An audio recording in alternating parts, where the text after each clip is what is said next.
She was a key witness in one of the most notorious excessive force cases against police in recent South Florida history. This is an older story, but as we all know, incidents like this happen way too frequently to even count.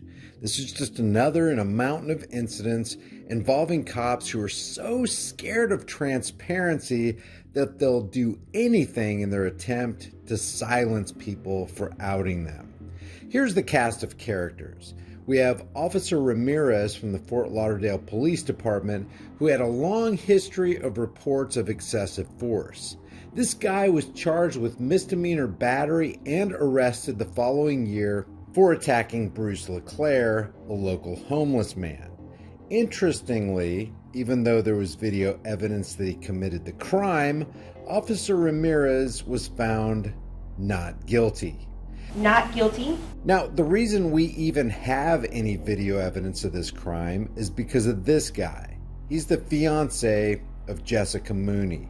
Jessica was waiting at a Fort Lauderdale police terminal with her fiance in 2015 when they witnessed and recorded Officer Victor Ramirez slapping Bruce LeClaire in the face. The video went viral, the public was outraged, and put pressure on the police department to do something about it. Well, Jessica Mooney ended up serving as a witness at the Ramirez trial, something she says she paid a high price for because she believes that landed her in the emergency room. So here's what Jessica looked like before she testified against Officer Ramirez, and here's what she looked like after the Broward County Sheriff's deputies got done with her. Mooney claims that just 8 days after she appeared in the Ramirez trial, she was arrested on bogus charges and savagely assaulted by several cops in jail afterwards. According to the lawsuit, Jessica was arrested outside a Fort Lauderdale restaurant under the claim that she hadn't paid her $63 restaurant bill, even though she had, and a copy of the receipt was included in her lawsuit. Mooney was charged with petty theft and child endangerment for handing her 5-month-old baby to a stranger when she was approached by police. Both charges were eventually dropped, but how many times do we have to see cops fabricate charges against innocent people before society unites against this insanity and does something about it? We literally have a band of predators, not protectors, hunting us and retaliating against us when we give them the transparency they claim to love. Jessica claims that once at the police station, she confronted the officers over what she says was a false arrest and asked for Officer Amanda Moreno's name and badge number.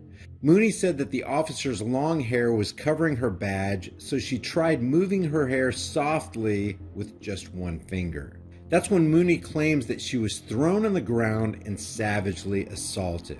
Moreno allegedly smashed her face on the fingerprinting machine, and then 3 or 4 officers jumped in and began kicking and punching her while she was on the ground. Good job, officers, because the results are dramatic. I asked her for her badge number or her name.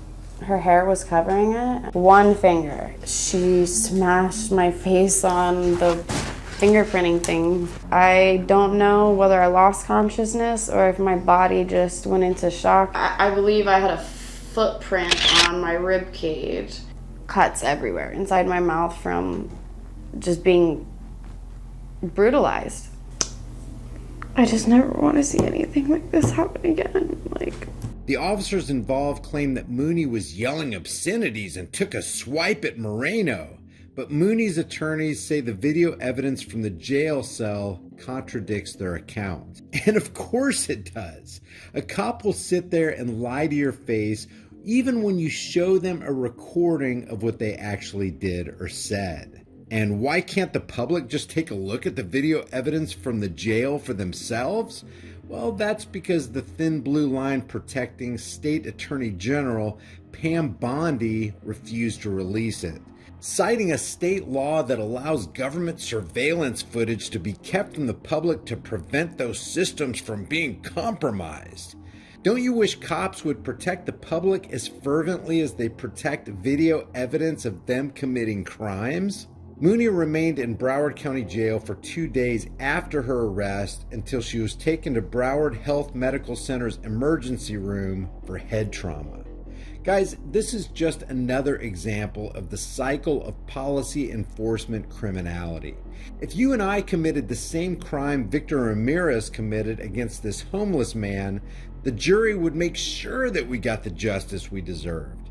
And if we ever retaliated against a witness, like it looks like the Broward County Sheriff's employees did, you know there would be hell to pay.